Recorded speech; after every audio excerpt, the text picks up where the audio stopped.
Okay, think about this. What if the history you thought you knew, say, about a place as critical as the Arab world, what if it's just, well, incomplete? Like maybe it's mostly been told from one angle, leaving Okay. out some really crucial perspectives. That's a powerful thought to start with. Exactly. And that brings us to Eugene Rogan's The Arabs, a history. Yeah.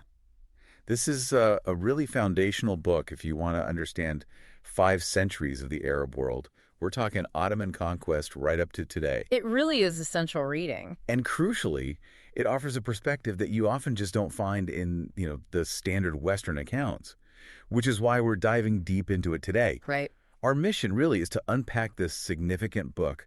We want to pull out the most important insights, maybe some surprising facts, and give you a quick but hopefully thorough grasp of what it brings to the table. Context, yeah. The context you absolutely need to make sense of ongoing conflicts, misunderstandings, all of that concerning the Arab world. Now, before we properly jump in, just want to let you know you are experiencing a unique two-voice AI conversation. This is powered by Google's NotebookLM, and it's designed for, well, deeper, more dynamic book analysis. Okay, interesting. So let's get into Rogan's work. Let's do it. So Rogan, he's an Oxford historian, and what really makes this book stand out is his method. He leans heavily on Arab primary sources. Yeah, things like memoirs, personal journals, local chronicles. Exactly. And he deliberately, privileges these voices. It puts Arabs right at the center of their own story. It feels like a real reframing. It absolutely is. And that's the core insight, I think. This shift isn't just about adding details. It's fundamentally about reclaiming agency for the Arab world in its own history. Reclaiming agency. I like that. Yeah. He shows them as active players, shaping their own destiny, not just sort of reacting to outside forces. It really flips a lot of the common Western narratives upside down. So it challenges stereotypes. Definitely. It challenges stereotypes. It offers a much more nuanced picture of Arab society's individual actions. It's all about moving past misconceptions and showing the real complexity. That's a massive point. And speaking of agency, one theme that just runs right through the book is this experience of foreign rule. Oh, constantly. First the Ottomans, then various European powers, and, later the global superpowers. It's like this ever-present backdrop. It is, but what Rogan does so brilliantly is frame modern Arab history not just as like a story of being dominated, Right. but as a narrative of resistance and adaptation. He's really careful not to cast Arabs solely as, passive victims. Okay. Instead, he digs into the details, showing this constant interplay between that external control and the varied, sometimes really surprising, Arab responses. So resistance wasn't always overt fighting. Exactly. He shows how resilience often showed up in, well, ingenious ways, preserving culture, identity, influence within these systems of dominance. It's a fascinating look at strategic adaptation, really. That makes a lot of sense. And while all this external stuff is happening, the book also tracks how Arab identity itself changes over time.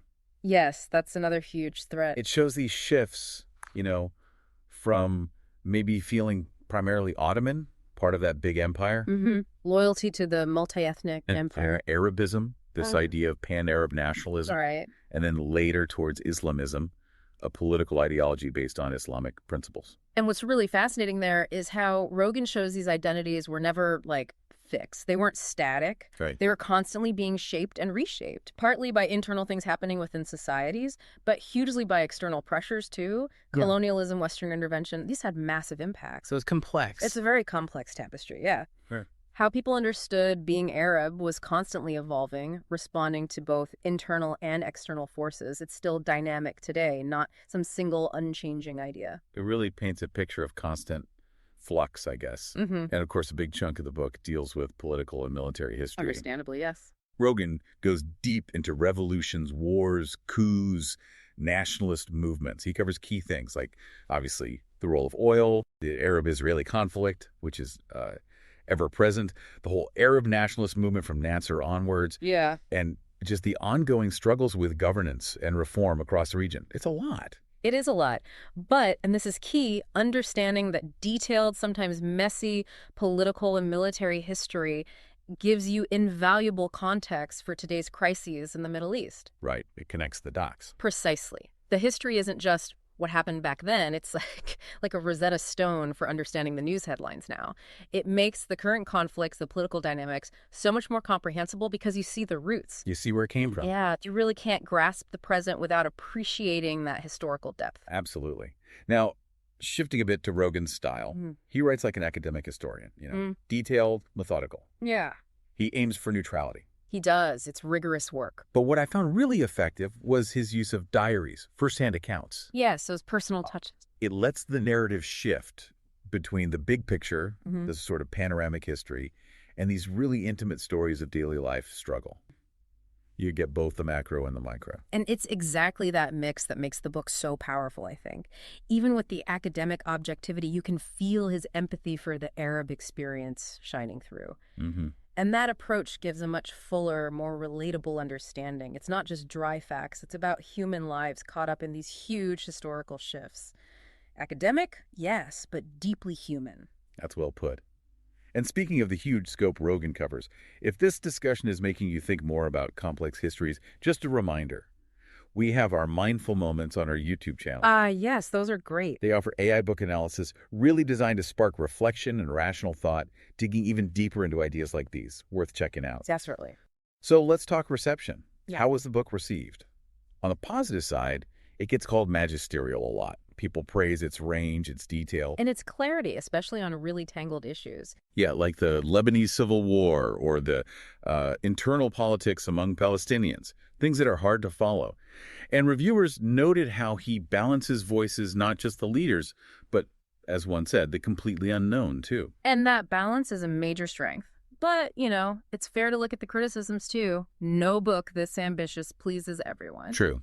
What were some of the critiques? Well, while the broad scope is a plus, some felt the focus on political and military history sometimes overshadowed, maybe, social and cultural changes. Okay, I can see that. And a few reviewers pointed out there could have been more detail on the experiences of religious minorities, like Arab Christians, for instance. Right. And just practically its sheer size and density, while comprehensive, might be a bit overwhelming for some general readers, especially if they're looking for a more character-driven, personal story. It's a big undertaking for the reader, too. It is a substantial read, no doubt. So, thinking about all that, what was Rogan really trying to do with this book? What was his main goal, and who was he writing for?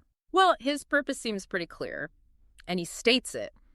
Retell the Arab story using Arab perspectives. Right. The through Arab eyes idea. Exactly. And crucially, to give Western readers the historical background, they need to understand current conflicts and, frankly, misunderstandings. So the audience is primarily Western. Seems that way. Educators, students, general readers in the West interested in the Middle East. Anyone really wanting to get grips with modern Arab-Western relations, it's positioned as a key resource for that. And how effective is it, would you say, in achieving that goal? I think it's remarkably effective. I mean, synthesizing such a vast, often highly controversial history into one coherent narrative is a huge achievement in itself. Definitely. And by centering Arab experiences, using their sources, it absolutely fosters empathy and directly challenges those older Eurocentric views. Now, as we mentioned, maybe some nuance gets lost simply because the scale is so massive, you can't cover everything in minute detail over 500 years. But despite that, the book really stands as essential reading. If you want to grasp the complexities, the historical roots of the modern Arab world, this is a go-to book.